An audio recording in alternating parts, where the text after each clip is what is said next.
I was just thinking I might start with a little story, but it was in a film about Mozart, and anyway, he it was his first German opera. Well, it was his first opera anyway, and it was in the film. He was talking to the Emperor of Vienna afterwards, and the Emperor of Vienna said, "Oh, it's very good, but just too many notes." I thought, oh. So we've got a lot of notes. Because we've got to do a bit of introduction and then cover off our topic tonight. So what we want to do in our class is basically we want to consider Abram and Sarah. We're not so much looking at the promises, but we'll touch on those promises. We're really looking at what underlies them and the outworking of them. So that's really what the classes are about. And the thing is, when you come to the Abrahamic covenant, of course, it's as simple as the promises of Abraham are very simple to understand initially, because that's what we teach our interested friends so they can be baptised. Because it's the vehicle in which, after the transgression, that God is going to fill the earth with His glory, there's a huge depth in them as well. So there's both those aspects. So in our classes, what we want to do in our class tonight is we want to consider faith demonstrated. We're going to take some divine advice out of Isaiah 51, and we're going to look to Abraham, our father. In our second class, we want to look at the testing of an immature faith. We want to go from Bethel to Bethel and how they went down and sojourned in Egypt and returned. Now, our class after we want to consider faith, how it was nurtured in Sarah's life, and we want to consider the comforting of Sarah. And then in our last class, we want to look at the perfecting of faith, and we want to look at the offering of Isaac. So what we want to cover tonight and look at tonight is we want to look at faith demonstrated, and we want to look to Abram, our father. And so to do that, we're just going to first of all have an introduction and look at perhaps the importance and the extent of the Abrahamic covenant, just to get us an idea of what we're looking at and dealing with. Then we'll look at the fact that Abram's our father, and therefore, if Abram's our father, what makes us his children? Because you ask a brother or a sister that question, and I'll give you a quote from Galatians, but they don't, not necessarily, that's true in itself, but there's something already underlying that quote. Then we'll look at how God says, I called him alone. We'll look at, therefore, at the foundation of his faith, where it came from. Then we'll look at, I blessed him, and we want to look at the consequences that faith brings into our lives. And then we want to, if we get there, we want to look at how God says, I increased him. And we want to consider, therefore, we want to be able to, by looking at that incident, look at the extent of his faith, which is not based in Genesis 22, as we perhaps might have thought that Paul would have used that when he's expounding Abram's life, proving justification by faith in Romans. You thought he might have used the offering of Isaac, but he doesn't. He uses Genesis chapter 17. So, the importance and the extent of the Abrahamic covenant, we just want to do that to start with, and just go, well, okay, we all know the promises to Abraham, but what's the, we just want to look at the extent of that, of the Abrahamic covenant, how it fits into the Word, and of course we know it's an outline of the gospel. That's the first thing, but the way it sits in the record is it's really sitting there, and that's what the first thing we want to prove, is that it's sitting there to reverse the effects of the Tower of Babel. Okay, so that's in the fact that when that incident occurred, the nations were divided and scattered across the face of the earth. And then the next thing is God introduces a new beginning, and that new beginning is going to continue until the whole earth is just filled with one family. And there's only going to be one mother and father in the sense of that family. And that whole family is only going to be motivated by one thing, And that's what God has promised. And so the Abrahamic covenant runs from the time of the Tower of Babel to the end of the millennial age, 5,000 years. And so if we go back, and we'll just see that how the language is built. So you go back to the Tower of Babel, of course, the incident when men want to establish a name in the earth. And in Genesis 10 it says, talking about the isles of the nations, these were divided, and here's the words, in their lands, after their language, and after their families and their nations. So you've got this division of the nations by their tongue, by their families and their nations. They are the words that are used in Genesis chapter 10. But of course, when we come to Genesis chapter 12, it says, in thee all families of the earth are now going to be blessed. And when we come to Genesis 22 verse 18, it says, in your seed all nations shall be blessed. So there's the two words, family and nations. And then Paul picks that up in Galatians 3, and we know the quote, the scripture showing that the good news was preached to Abraham, in thee shall all nations be blessed. So you see, it's sitting there as a new beginning to answer the issue that the Tower of Babel brought into the earth. And that's easy enough to see, because when we go perhaps to Revelation 5, and you've got the vision there of the throne established, and if we know Revelation 5, and you've got the 4 and 20 elders sitting around the throne of the Lamb and so forth, and the 4 living creatures, and you've got that vision of rulership, and it says, and the 24 elders are singing that song. They sang a new song saying, thou art worthy to take the book and to open the seals thereof, for you were slain and you've redeemed us to God by your blood, and we're out of every kindred and tongue and people and nation. This is the first fruits. And you've made us kings and priests. So you see, there's the first fruits and the reversal of this division that occurred and the scattering of the nations. And you say, oh yes, there's the language of Genesis, but you see, it says, you've made us kings and priests. Genesis chapter 17 verse 6. I will make you, God speaking to Abraham, I'm going to make you exceeding fruitful. I'm going to make nations out of you, and kings shall come out of you. There they are. And Sarah, yea, I will bless her. She will be a mother of nations, and kings of people shall be of her. Here it is, right there.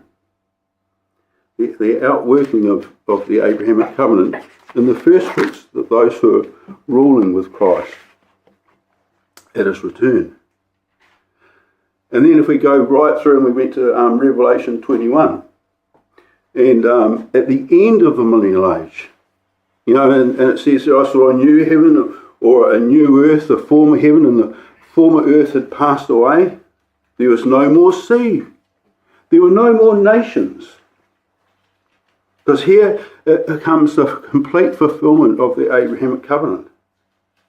Behold, the tabernacle of God is with men, and he will dwell with them. It means in their midst, and they shall be his people, and God himself shall be with them, and he will be their God. We know the phrase that he will be all in all. But those last few words there, and I will be their God, taken straight out of Genesis 17. I will establish my covenant with you to be a God unto you, and your seed I will be their God. So you see, if we went and asked, there's the 24 elders, and that's where we hope to be in the future, and we went and asked them, we said, well, who's your father? And they say, well, Abraham is. And who's your mother? Well, Sarah. You go right to the end of the millennial age and you can ask any individual there, who's your father? Well, Abraham is. And who's your mother?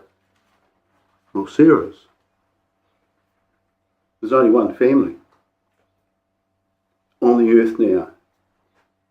And yes, of course, there are those who came before Abram, but this is how the word defines it, you see, and they're all Abram's seed. And that's the importance, you know, of the Abrahamic covenant. And you see all those individuals, and the thing is, like, all those individuals, these classes bring out some classes that I was asked to do in our home ecclesia last year, and says, look at can you just do some classes on the development of Abram's faith? And I thought, yeah, okay. But when I went back and went through these chapters again, you know, it becomes really crystal clear in your own mind that all these individuals are motivated by just one thing and one thing alone in their lives, and that is what God has promised to them, and they believe that He will do it. As simple as that.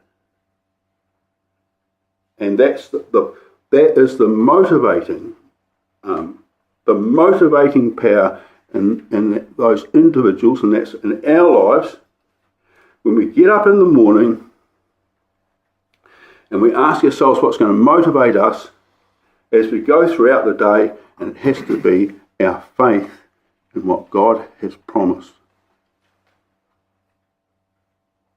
And that's one of the things that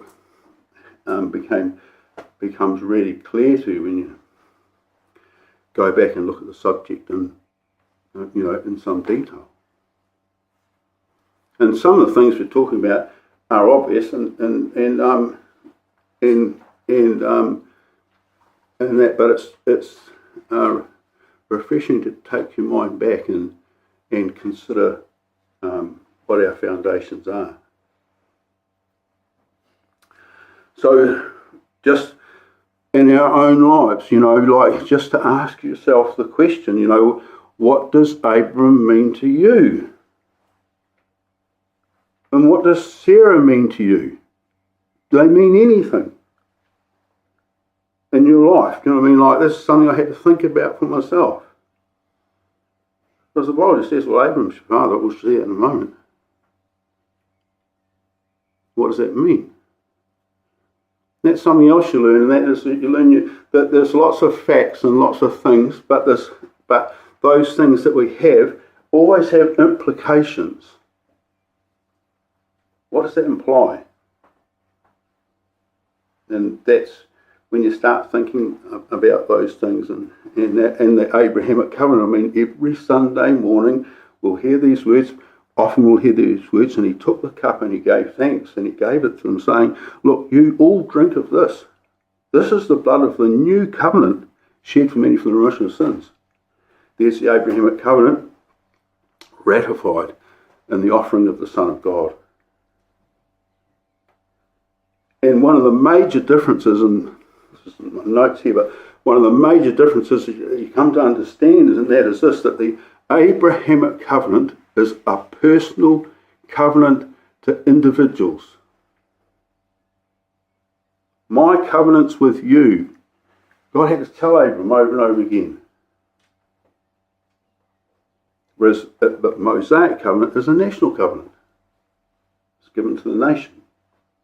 And if you were born in that nation, you came under it. But the Abrahamic covenant comes by invitation. So there's a couple of things. So let's just come to our reading for a moment, because this is just where we want to launch into the structure of our class tonight. So in Isaiah 51, and so here we've got what we would call some divine advice. So there, and you see that word hearken, and we read to verse 8, there's hearken there in verse 1, and there's hearken in verse 4, and there's hearken again in verse 7, and it's just there. And it just means listen. You know, it's a command. Look, listen. And then it just says, there's two other just in this first little section here, there's two other things, two other imperatives, and that's look. So he's talking to some individuals here, and they're described, and there's two qualities here. Are you, and it's not here in the area, but are you pursuing righteousness? And are you seeking my face? You see? And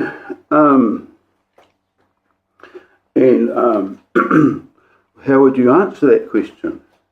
You know, the word to pursue is used of the Egyptians pursuing Israel. It's used of the avenger of blood pursuing the manslayer, to pursue righteousness. But so you ask yourself the question: is that you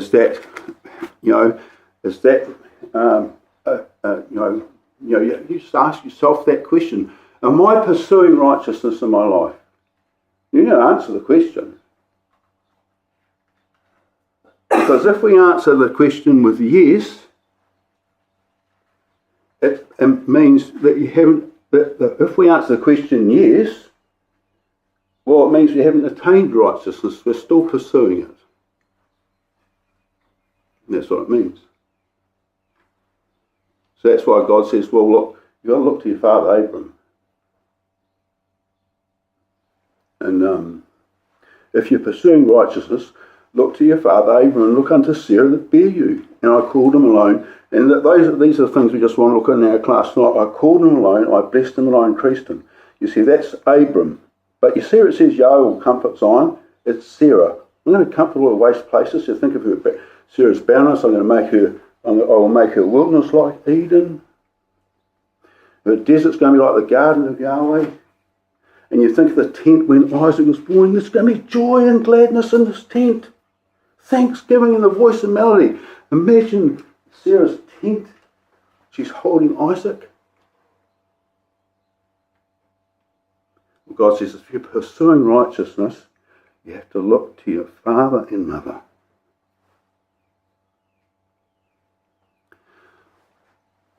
And that's what we want to do tonight. Just look there and see, well, okay, what does that mean? So,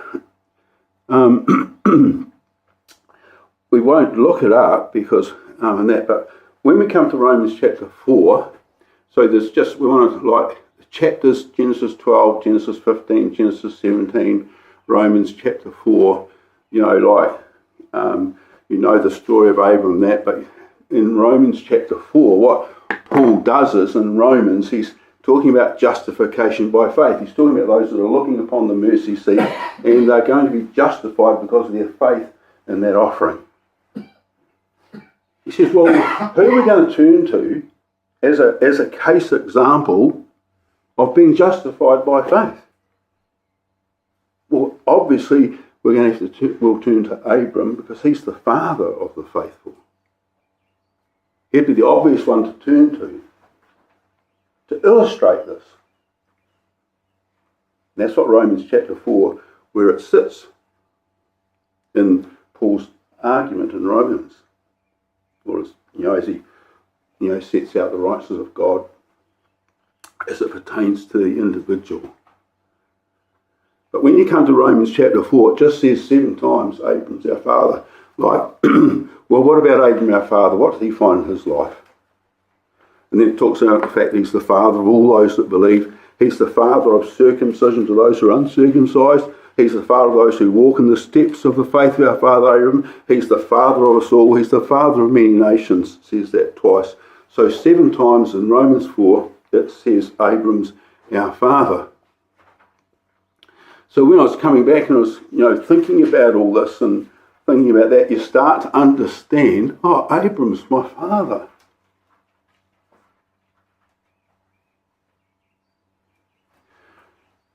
It might be the case, but it becomes a conscious thing.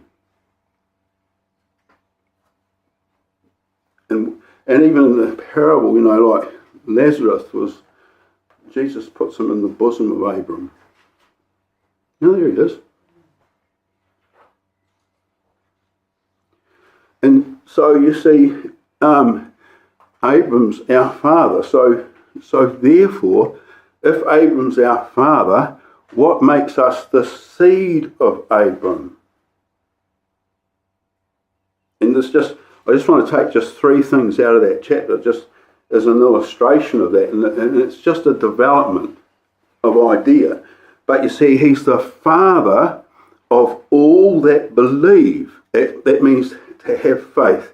Now, I'll just tell you something I think, brothers and sisters, and that is like, we often think that knowledge is faith. Knowledge isn't faith. The ecclesia has never had so much knowledge before. We've got knowledge. We've got so much knowledge. You know, you can go and get tapes on this, tapes on that, and you do. Knowledge isn't faith. You see, but you can't have faith without it. So you see, he's the father of all those that believe. That's a what you could call it a mental disposition. It's a belief in trust in God. That's what faith is. And so it's a mental disposition. It's a way of thinking. But he's also the father of those who walk in the steps of that faith, which Abraham, our father, had before he was circumcised. They're walking in the steps of that faith. So that's mental disposition, this belief and trust in Yahweh, leads to a way of life. It has a moral outworking. They're walking in the steps of their father. And then in verse 16 it says, those who are of the faith of Abraham, who is the father of us all. And what Paul's talking about in Romans 4 there is the absolute certainty of future inheritance for the seed of Abraham. The absolute certainty of it. Because it's going to be given to the seed of Abraham by promise. So it's secure.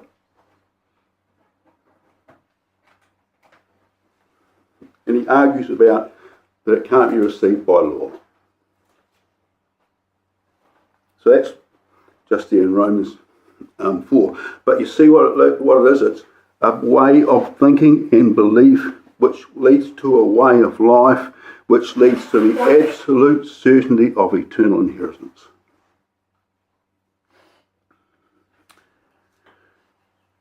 So, and Paul says in Galatians, don't you know that they which are of faith, these are the children of Abraham? And so it's a family characteristic. And we're hewn from rock. You know, you look to the rock from which you've been hewn. You've been hewn from a rock.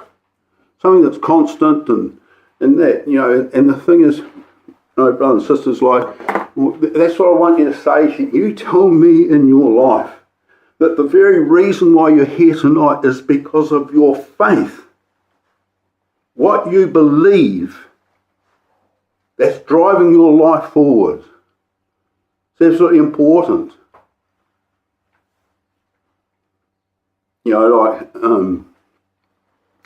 you see, brothers and sisters, it's not what we're doing that's important. It's why we're doing what we're doing. That's more important.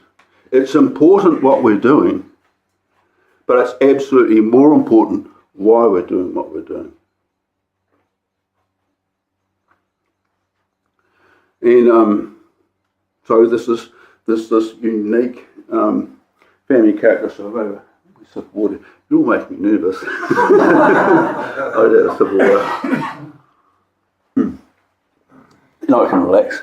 No, so there's this. So we come to this idea of family likeness because the word Abram's seed is taken out of Genesis, and on the third day, you know, the seed yielding herb and tree. It's got fruit in itself, and it yields the same. It's Abram's seed. And I just want to illustrate this because it's an easy one. And that just an illustration of family likeness. when I was little, I used to suck two of my fingers, which is different. With this hand, these two fingers, like that. Okay, so was for me a unique family characteristic. But when Hannah, my youngest daughter, was born, she sucked the same two fingers but upside down in her mouth. Same two fingers. Okay. But when she had her first grandson, just to start with, until he burnt on the kettle, he sucked the same two fingers. Yeah, it's DNA, but you see, it's Abrahamic faith is a unique family characteristic which is enjoyed by all those who are going to receive an eternal inheritance. That's what it is. And it's so important that Paul just says in Hebrews, if you haven't got faith, it's impossible to please God. It's how essential it is. We can know so much. But if we can't believe what God has promised us, we can't please him.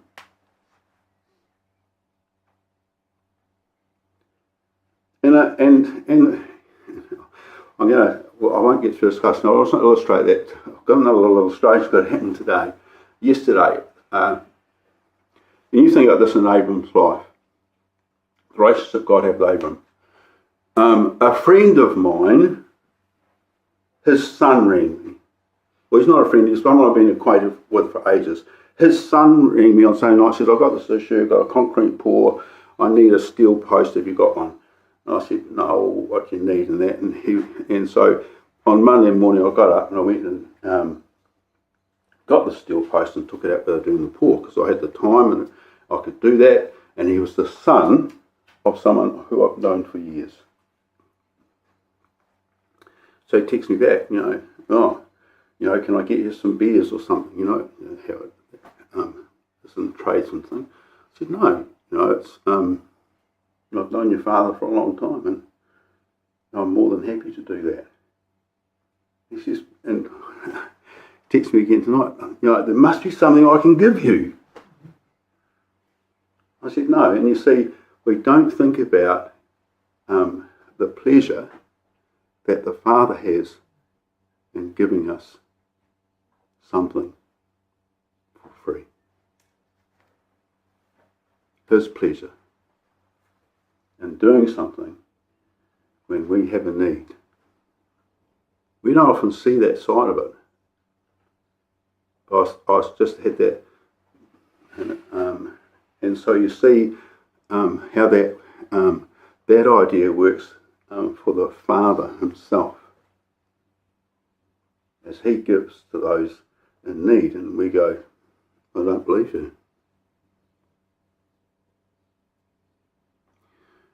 So, and that's when we come to Sarah's life, because you see, Sarah had a problem in her life, and it was simply doubt.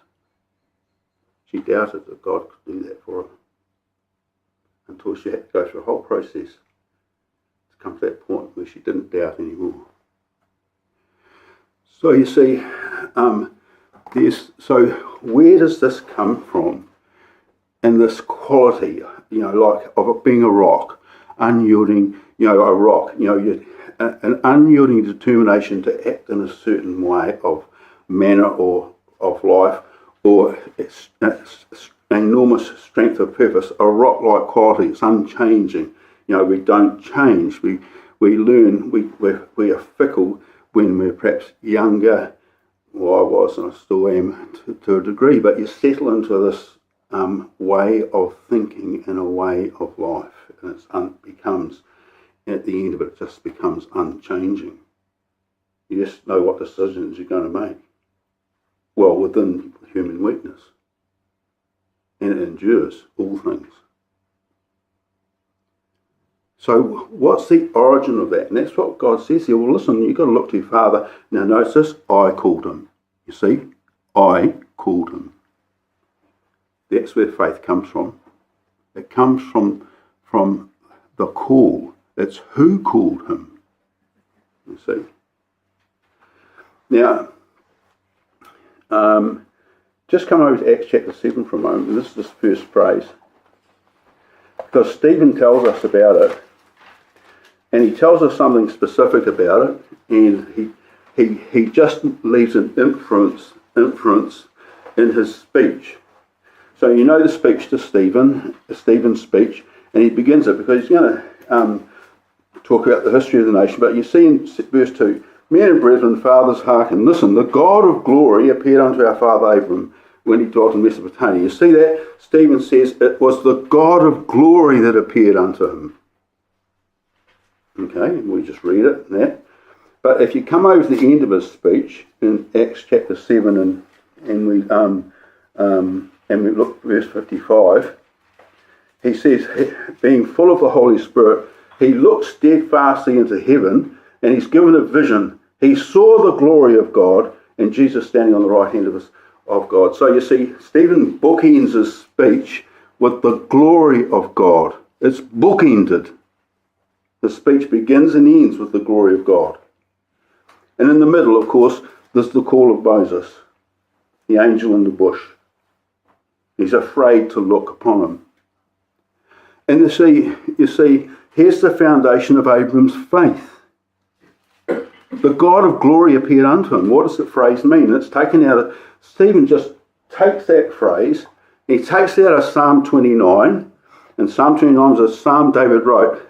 And you see, this is what how I picture the scene from that. You read Psalm 29, it's about a massive storm that sweeps down and the thunder, that God's uttering his voice in this thunder and so forth, and it sweeps down and then goes out through Kadesh. But this is what it says there. And you imagine it's the God of glory. So what you imagine, the fact is, there's Abram, and of course there would be the angel standing there next to him.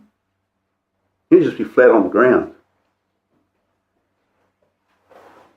Flat on his face. And that's the same in Genesis chapter 7. He fell on his face. So we're not told that, of course, but you have to take the inference from what Stephen said. The God of glory appeared unto him. And you imagine, what did Stephen see when he's given a vision of God's dwelling place? And Jesus standing at his right hand, what did he see? Well, it was that God that appeared to Abram in the angel, the God of glory. And the psalm says, give unto Yahweh, you sons of power, the Elohim, give to Yahweh glory and strength, because that's where your strength and glory is coming from. And 7 times it talks about the voice of Yahweh in that psalm, and then it says, Yahweh sits upon the flood. And it's the flood of Genesis. He sits as a king forever. He makes a decision about who lives and who doesn't live, and the reasons why as a king. And you see, Abram's flat on the ground. He's prostrate. And I believe, brothers and sisters, when you put the record there and you infer from that, he can't get up. And you see, what you see there is what we could call the confession of certain truths. And that is because that interview there would be so different to before the transgression. That's not how we see Adam and Eve in the garden. So there's a confession of certain truths. That is, that man is mortal and he's rightly mortal. Abram's confessing that by just his position on the ground, and he would be understanding and feeling that that the relationship that man experienced with God after the transgression, he's experiencing that truth. And that confession of the facts means that Abram is in desperate need of help.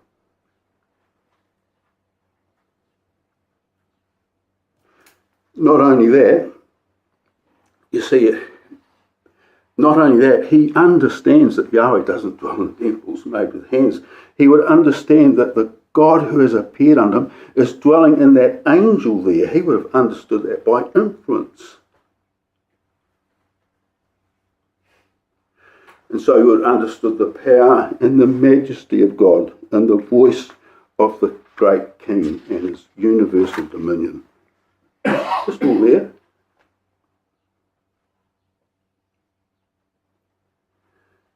And you see, that confession of the facts of our true position before the Creator helps us, therefore, to receive what he has promised. Great and precious promises. And that's what he gives to Abram. That's what I'm going to do. That's what I'm going to do to you. You know, the 7 clauses there, there's 7 times in the Psalm it talks about the voice of God. They are different. There's 7 clauses in that initial Genesis 12, and Abram's in every one of them. I'm going to make you a great nation. I'm going to bless you.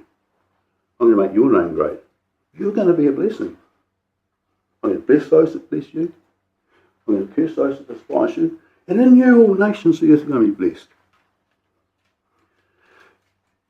And the thing is this, brothers and sisters, because this is the same thing in my life, and this is something that I've come to learn, and the thing is, it's not something that, we're all learning all the time.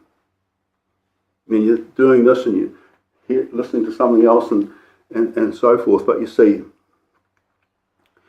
that confession of the facts is something that we should do every morning when we rise. We've still got a law of sin in us.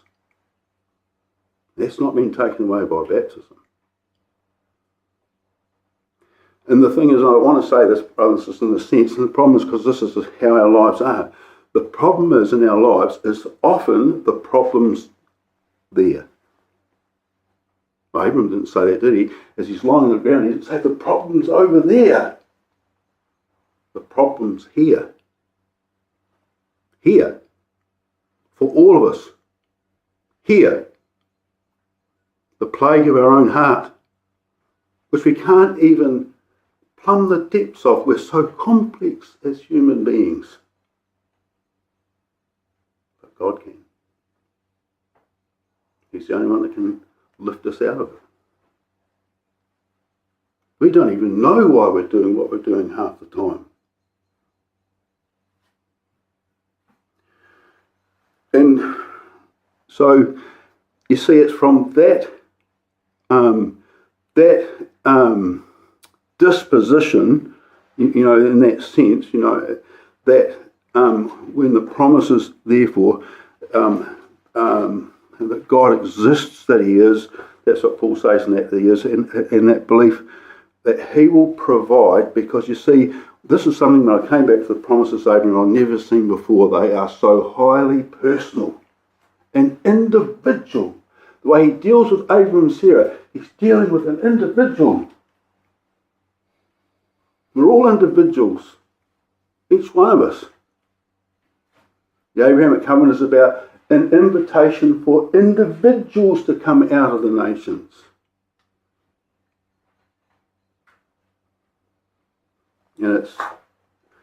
And then there's that response of Abram, because he was asked to leave. And his response was obedience. You see? And so faith is a confident anticipation. You think of who gave him the promises. Faith is a confident anticipation of things hoped for. It's a full persuasion of things that are yet unseen. But the confidence is not in the individual. The confidence is in the one who has promised that he will do such things. That's where the confidence is. We can't have any confidence in ourselves.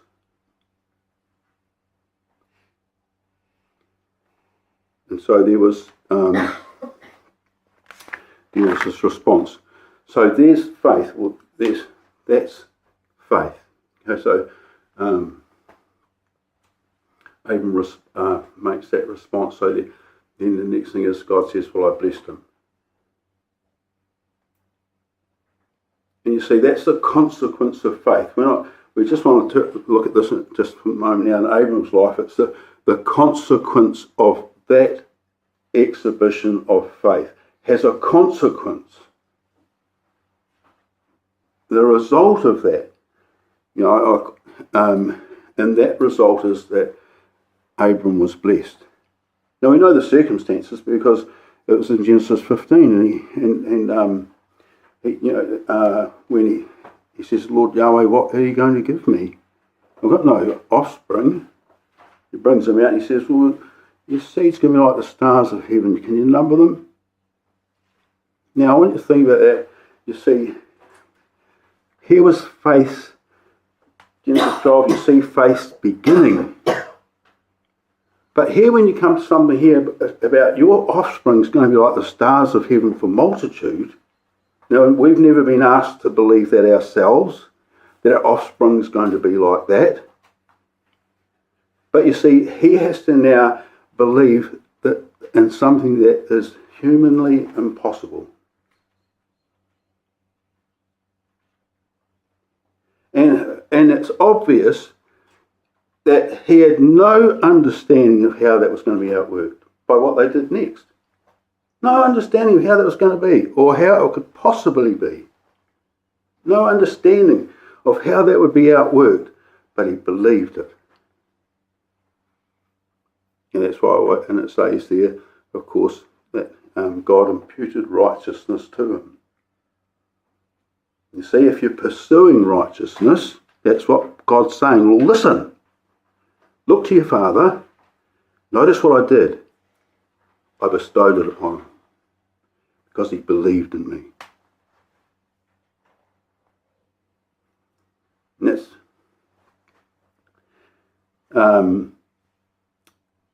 And that's, we understand that. We're not often very righteous. But because we believe in God, he's prepared to pass over that unrighteousness and call us righteous. And obviously, many times in our life, we're not. It's not our righteousness. It's a bestowed righteousness. And that's what Paul goes on and on and on about in Romans 4. He says he believed on him. This is what's going to happen if you believe on him. You're going to be justified. He says, look, Abraham didn't do anything. That's what Paul says in Romans 4. He says, look, Abraham didn't do anything. He simply believed. Therefore, it's just a gift. And it's a blessing. He uses the example of David. The blessing of a man whom God forgives sin. That was the opposite. He uses it as an example. Blessed is the man to whom God is not going to impute sin. And he's not going to impute sin, for David's case, because he confessed it. And he's not going to impute sin to Abram in his circumstance because he believed in him. He didn't believe that he existed. He believed that he would do what he said he would do. Implicitly. When it was impossible humanly for it to even happen. And God says that sort of faith, that sort of belief, has got a consequence, and it's justification. And so, when we come back to Isaiah 51, just come back there a moment, he talks about it. See in Romans verse 5, now notice what it is, because it's important. You see what he says in verse 5? My righteousness is near, and my salvation is gone forth. It's Yahweh's righteousness that's near to the person. So it's so near to them, as Paul says in Romans, because it's only a thought away in their heart That's how near it is. They believe in me and my salvation. And then in verse 6, you see, my righteousness shall not be abolished. Of course his righteousness won't be abolished. My salvation is forever. Verse 8, my righteousness shall be forever. My salvation shall be from generation to generation on Abram's seed. Those who are like their father Abram. That's the channel of blessing. There's no blessing outside of it. And that section runs right through to Isaiah 54. It involves the sacrifice of the Son of God in Isaiah 53. It's a section in Isaiah, and this is how it concludes in Isaiah 54. This is the heritage of the servants of Yahweh, and their righteousness is of me.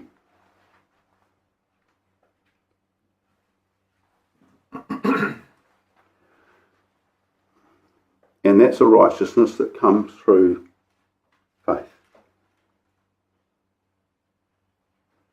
Yeah, it's a law. Paul calls it in Romans 3 the law of faith. He calls it the law of the Spirit of life in Romans 8. It's a law. It's as powerful as a law, a physical law.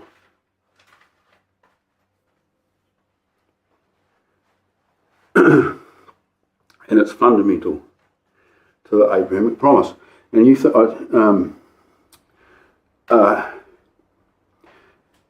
it's fundamental to the Abrahamic promise. We won't talk about that there.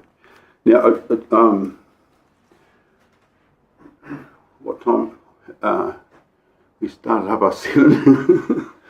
I want to do this, brothers and sisters. I want to show you the extent of his faith now for a moment. If we can just get this, just spend just a couple of minutes here. And I want you to put your thinking caps on, because I want you to think hard about this, because I thought about it for weeks. Oh, my head. I thought about it for a long time, and because what you're coming back to is, you see what I said at the start, we understand the promises that are surfacing. And say, I understand the promises, there's going to be an eternal inheritance. Yeah.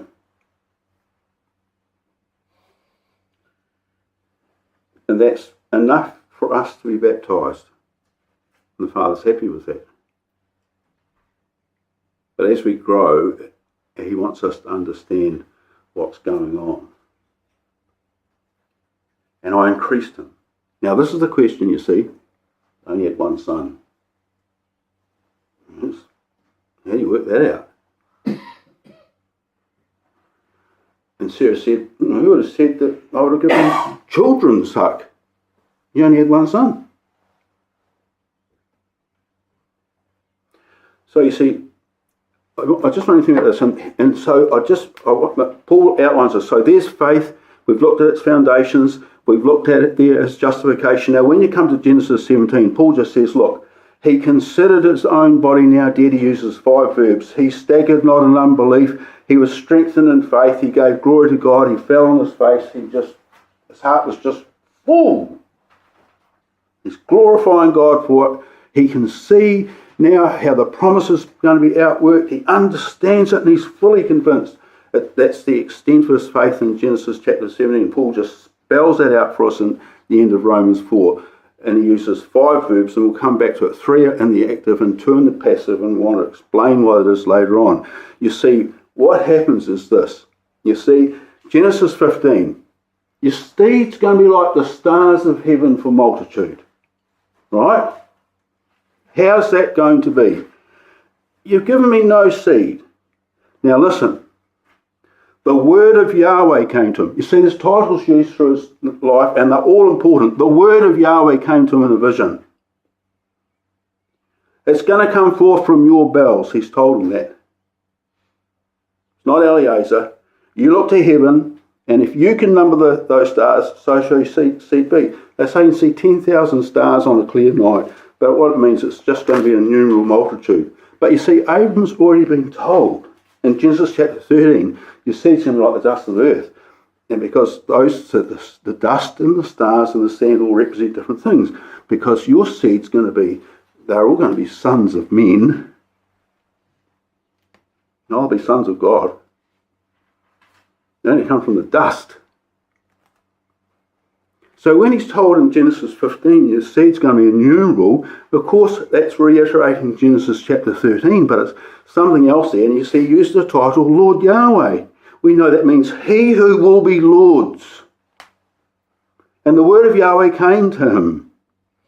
And so you know the phrase in Psalm 33, by the word of Yahweh were the heavens made, and all their host, by the breath of his mouth. That's how they were made. Isaiah 40, lift up your eyes on high and behold, who's created these? He brings out their host by number. He calls them all by names. By the greatness of his might, he's strong in power. Not one of them is going to fail. That's your seed.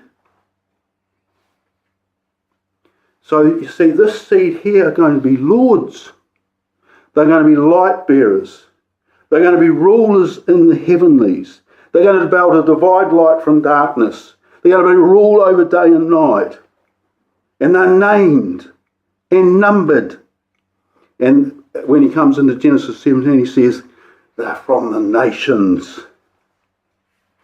As he shows in Genesis 17 how this is going to be. Who's created these? And John the Baptist says, look, God can raise up these stones, seed Abram. That's who raises up Abram's seed. God raises up Abram's seed.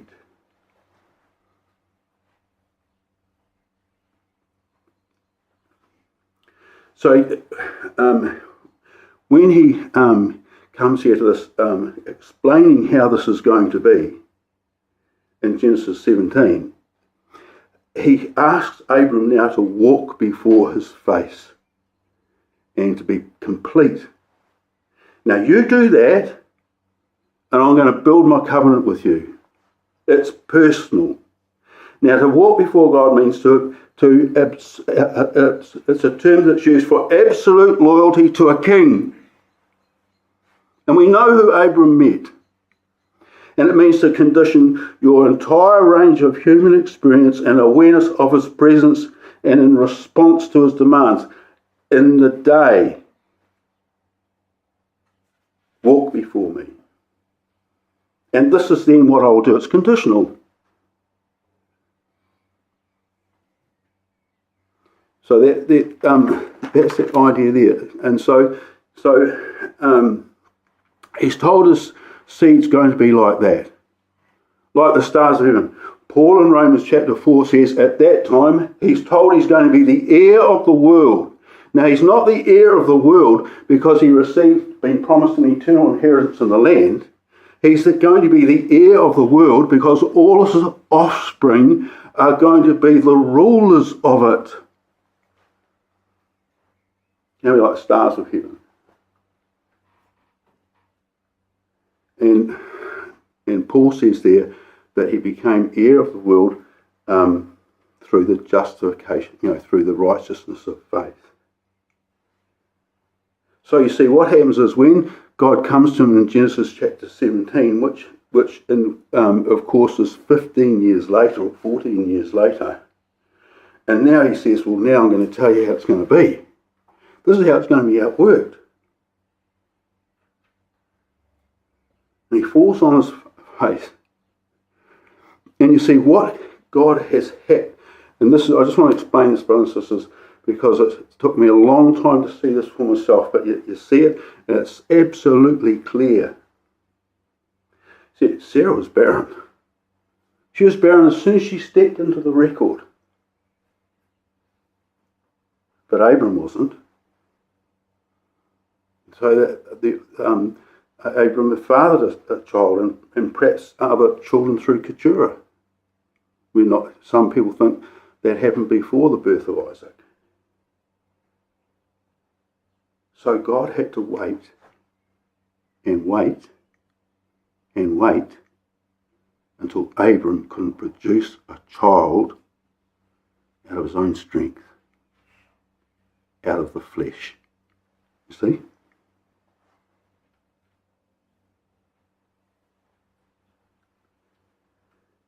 And so now here's Abram 100 years old, 99 years old. And you see, he considered God's going to say to him, I'm going to multiply you. You're going to be exceeding fruitful. Nations are going to come out of you. Kings are going to come out of you. He thinks about it. He's 100 years old. His body's dead, as far as producing children go.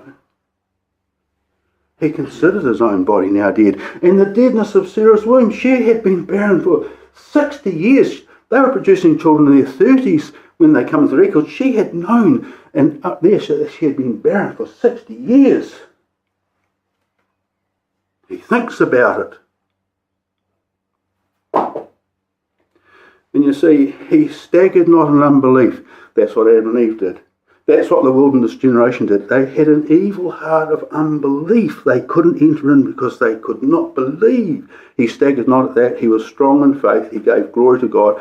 He was fully convinced. And the thing is, there's the extent of his faith there, because you see, what Genesis 17 is about is this, is that really, even though Abraham produced the child and Sarah produced the child, and we'll see this when we come to Sarah's life, it was Yahweh's child as well.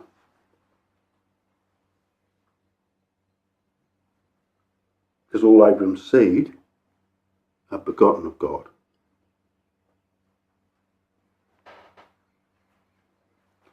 It's simple when you see it. And you see, I said to some of the verbs in the active and some are in the passive. He staggered not in unbelief, and he was strong in faith. In the Greek, those verbs in the passive, that means he didn't do it. Do you know what it means? Because God was saying to him as he lay on his face, I'm building my covenant with you. It's between me and you. This is what I'm going to be doing for you. Sarah's going to bring forth kings. And as God is telling him that and explaining to him what he's doing to him, he's strengthening his faith.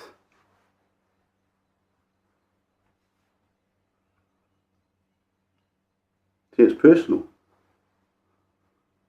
13 times in that chapter he says, this is what I will do.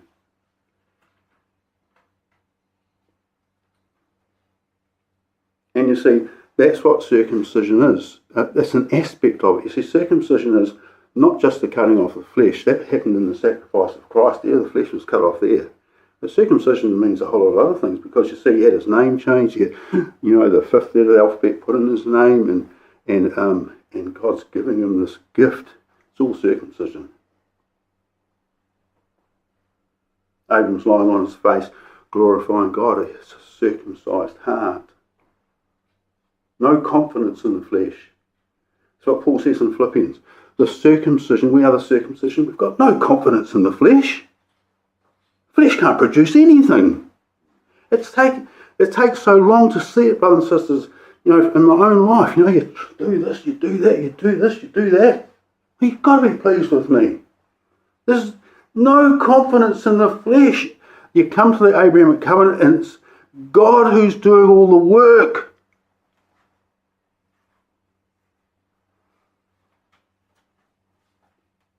My Father worketh hitherto and I work. Oh, what do you mean?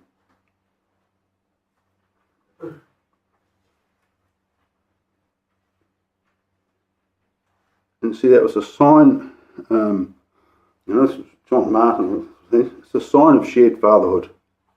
Like when they held that child, Abraham says, look at him, he's just like me. And Sarah says, look, he's got my features as well. And the name-bearing angel that came to Sarah could have been standing there, you notice he's got my characteristics as well.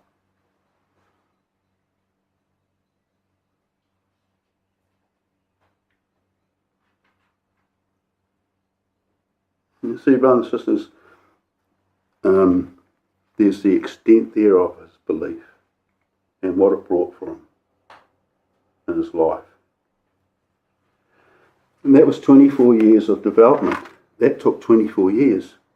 I mean, it was going to be another 33 years after that he would offer Isaac. And the thing is, in our own lives, and I hope that's been helpful, because I found it helpful in my own life, brothers and sisters, to put my trust in God more than what I had before. To trust in Yahweh. I'm not saying I didn't trust in Yahweh before. I just found going back through these promises opened my eyes up more, because that's what I'm saying. What's underlying the promises is so vast and so great.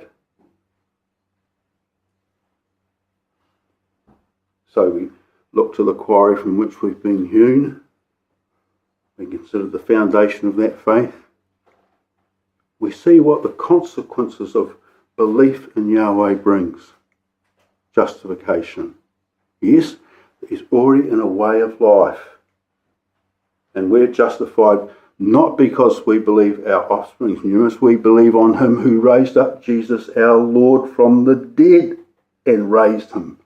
That's how we're justified. We believe on him that did that. That's what Paul's saying. Not the act in itself, the one who did that. And the act in itself is important. And I increased him. Only after. And you imagine Abraham lying there. He can't produce any child. And Abraham gets that straight away. He understands what's happening. He knows now why he's had to wait years and years and years. All this internal waiting and nothing's being fulfilled. And then fruitfulness. And that'll be like our own lives. We'll all be on that we've all believed. We've all been baptised. And we'll be somewhere along there because we are Abram's seed, brothers and sisters. That's what you have to understand and understand in life. Abram is your father. You exercise faith in being baptised. That was the faith of your father. And we'll all be along there somewhere. We might be waiting. Like our lives are, that was 24 years.